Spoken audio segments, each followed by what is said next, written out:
Thank you. Thank you. Thank you very much. Thank you. Thank you. Thank you. Thank you, Joy. And thank you to the choir for their beautiful selections. Thank you, Bishop, for your prayer. Mr. Jones, thank you. And thank you for inviting me, Mr. President, hip-hop president. Can you spit? Can you spit? You do a little bit? A little Nas, a little Jigga? No, we're in Louisiana, that's right. What is it, Cash Money All-Star? Lil Weezy. Not Lollipop, though, not Lollipop. But thank you for having me.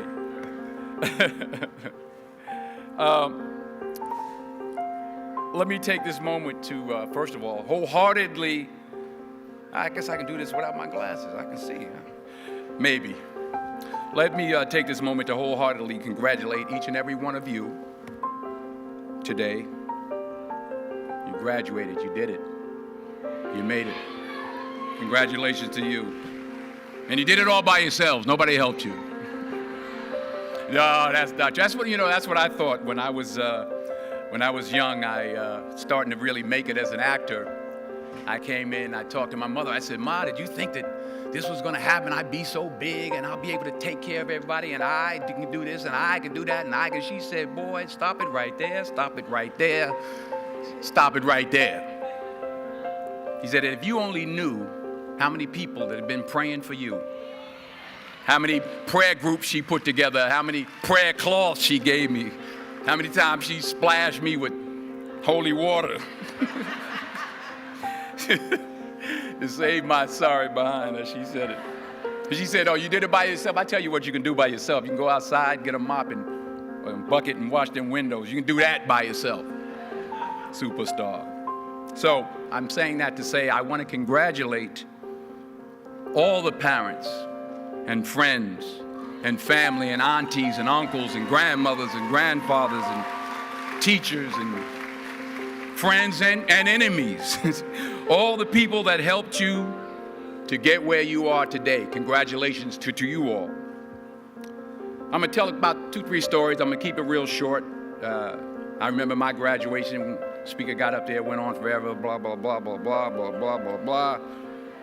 So I'm going to keep it short. Number 1,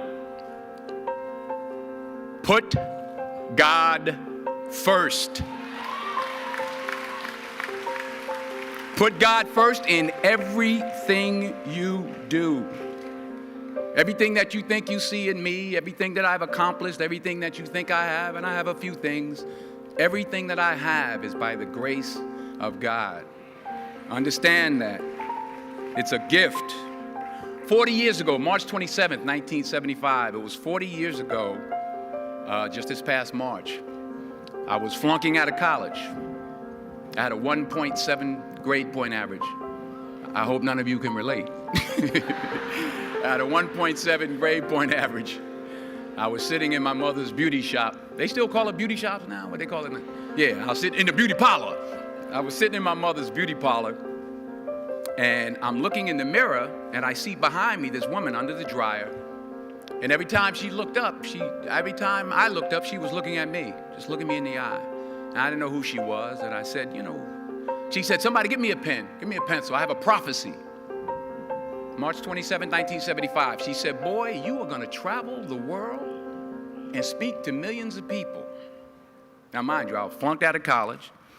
I'm thinking about joining the army. I didn't know what I was gonna do, and she's telling me I'm gonna travel the world and speak to millions of people. Well, I have traveled the world, and I have spoke to millions of people. But that's not the most important thing, the success that I had. The most important thing is that what she taught me and what she told me that day has stayed with me since. I've been protected, I've been directed, I've been corrected. I've kept God in my life and it's kept me humble. I didn't always stick with him, but he always stuck with me. So stick with him in everything you do. If you think you want to do what you think I've done, then do what I've done and stick with God. Number 2, fail big. That's right. Fail big. Today is the beginning of the rest of your life, and it can be very frightening. It's a new world out there. It's a mean world out there, and you only live once. So do what you feel passionate about. Take chances professionally. Don't be afraid to fail. There's an old IQ test, was 9 dots, and you had to draw 5 lines with a pencil within these 9 dots without lifting the pencil. The only way to do it was to go outside the box. So don't be afraid to go outside the box. Don't be afraid to think outside the box. Don't be afraid to fail big, to dream big. But remember, dreams without goals are just dreams, and they ultimately fuel disappointment. So have dreams, but have goals. Life goals, yearly goals, monthly goals, daily goals. I try to give myself a goal every day. Sometimes it's just to not curse somebody out. Simple goals, but have goals.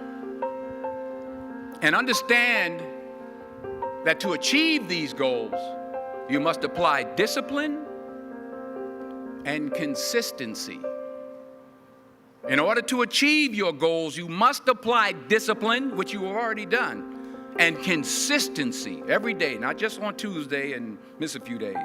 You have to work at it every day. You have to plan every day. You've heard the saying, we don't plan to fail, we fail to plan. Hard work works. Working really hard is what successful people do. And in this text, tweet, twerk world that you've grown up in, remember, just because you're doing a lot more doesn't mean you're getting a lot more done. Remember that. Just because you're doing a lot more doesn't mean you're getting a lot more done. Don't confuse movement with progress. My mother told me, she said, yeah, because you can run in place all the time and never get anywhere. So continue to strive, continue to have goals, continue to progress. Number 3,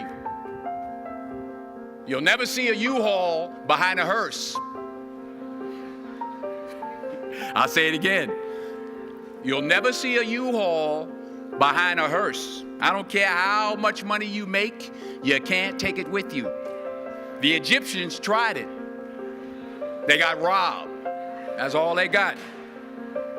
You can't take it with you. And it's not how much you have. It's what you do with what you have. We all have different talents. Some of you will be doctors, some lawyers, some scientists, some educators, some nurses, some teachers.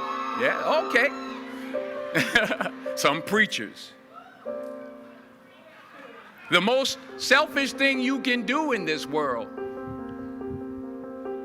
is help someone else.